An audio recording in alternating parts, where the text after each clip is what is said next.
Put on my camera 45 minutes Number after I 5. left the area. Last night, a friend rushed me out of the house to catch the opening act at a local bar's music night. After a few drinks, I realized my phone wasn't in my pocket. I checked the table we were sitting at the bar, the bathrooms, and after no luck, I used my friend's phone to call mine. After 2 rings, someone answered, gave out a low, raspy giggle, and hung up. They didn't answer again. I eventually gave it up as a lost cause and headed home. I found my phone laying on my nightstand, right where I left it. Number 4. When I was a kid, I was always the last kid to get picked up by the bus driver to go to school. One day I was waiting for the bus by myself, and a bus with no kids pulled up. The bus driver smiled and told me to hop on. I just had a bad feeling. I said, "Where are the other kids?" He said, "We will go get them now. Just get on." He got more and more pushy but didn't do anything crazy. I just kept saying no and he shrugged and left. The real bus pulled up a few minutes later. I went to school and my parents didn't know until I mentioned it that night. Looking back, they were pretty worried. I remember them scrambling to make a few phone calls. Number 3. A few years back, I rented an apartment from a friend of mine. He had recently bought it and had it completely renovated. He put it up for sale but couldn't find a buyer, so I offered to rent it in the meantime.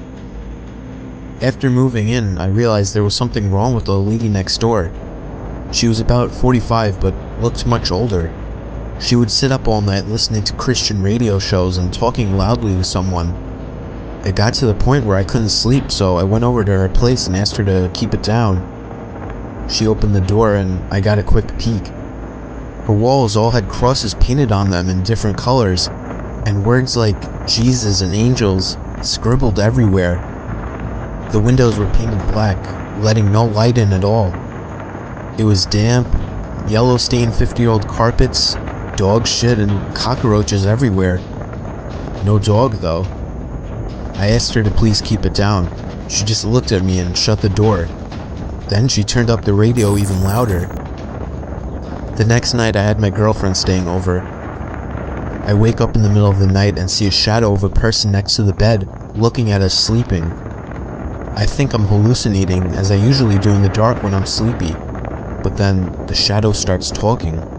It's my neighbor and she's holding something in her hand. She broke in during the night and who knows how long she stood there. "You should lock your doors at night," she says and walks out. The next morning, I hear someone making strange noises below my bedroom window. It's my neighbor talking to herself in tongue. She has a plastic bag in her hand with her rotting dead dog inside. It's hot as hell outside and I can smell death from that bag. At this point, I'm scared shitless. She's obviously very insane. I go upstairs and knock on another person's door and ask them what the hell's going on. The guy is as scared as me. Apparently, she broke into his apartment one evening as well while he was watching TV with his kids.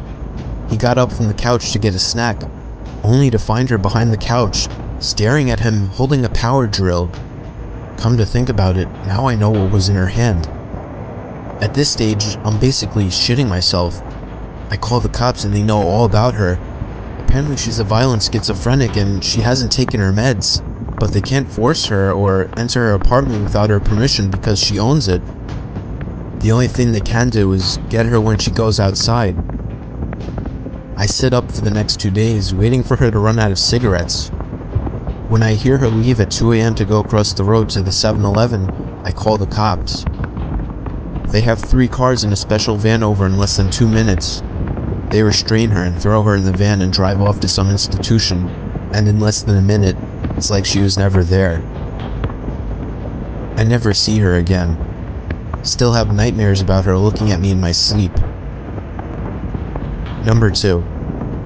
I was about 15 minutes from finishing the night shift at work when there was a massive crash on one of the windows in the office, so I get up and go check it out. Someone has thrown quite a sizable rock through one of the windows on the front of the building. This is made especially weird because I'm working in the industrial district at 11:30 at night with none of the other businesses open. I go back to my desk, put a quick call through to security to let them know, and decide to head home. As I'm leaving the building, I'm freaking myself out about it more and more and end up running to my car, getting in and taking off. I'm almost home and I've started to calm down a bit when I realize that I didn't unlock my car when I got in. It had been unlocked the whole time. I do a quick check with my hand in the back seat for any possible murderers that might be hanging around there, but there's nothing there. Fast forward about 30 minutes. I've called a friend of mine who says he's out drinking, so I decide I'm going to join him. I jump on my bicycle and start riding over. I'm doodling along the road on my bike. It's a nice night and I'm in no big rush, just enjoying the moonlight when I hear someone riding behind me. I straighten up and stick to one side of the road. He passes me really slowly, and when he's right beside me, he shoots me a smile, and I can describe it as purely insane.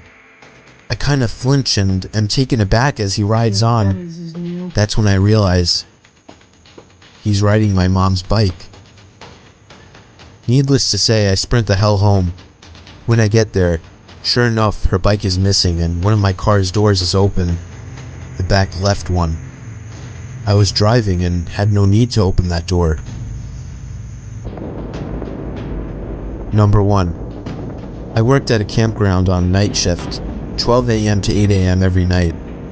It wasn't bad. I would bring in my PS2 and game a good portion of the night, only having to deal with 1 or 2 people on busy nights. It was just me in this little 8-foot by 8-foot shack, with nothing around but dark all night. My first week there, the other third shift guy who was quitting told me about this payphone a few feet from the shack where I worked. He said it rang every night at 4:17 a.m., just once. It was probably just an automated test call, he guessed. He's never answered it himself. I go for a few months with the job. It was the middle of the summer, so most nights I had the windows closed, so I couldn't hear the payphone go off. Mid-August, I started leaving the windows open during the night. Sure enough, at 4:17 a.m. every morning, the phone would ring once. The ring even sounded creepy, like the payphone was submerged in water and then put where it sat. One night I got up the nerve to answer it. I set an alarm at 4:15 and would go wait at the phone until it rang. When it did, I answered it, but there was no sound, just dead air like someone was on the other line but wasn't answering. I said hello a few times and hung up. I did this every night for a week with the same results. I didn't think anything of it and left it alone after that for about a month. The first week of October, I decided to answer the phone once again. I set my alarm and when the time came, I answered the phone. I repeatedly said hello into the phone. Then I heard what sounded like someone inhaling through clenched teeth. The voice that sounded was rough and sounded like he had gargled gravel. He said my name. My complete name. First, middle, and last. It was a voice I've never heard. My voice caught in my throat and I hung up. I rattled some change into the payphone and hit star 69. The number had come from California. Okay, this area is where I lived in Indiana. my camera 45 minutes after I left the area. And there was no one else out here, so kind of a spooky area.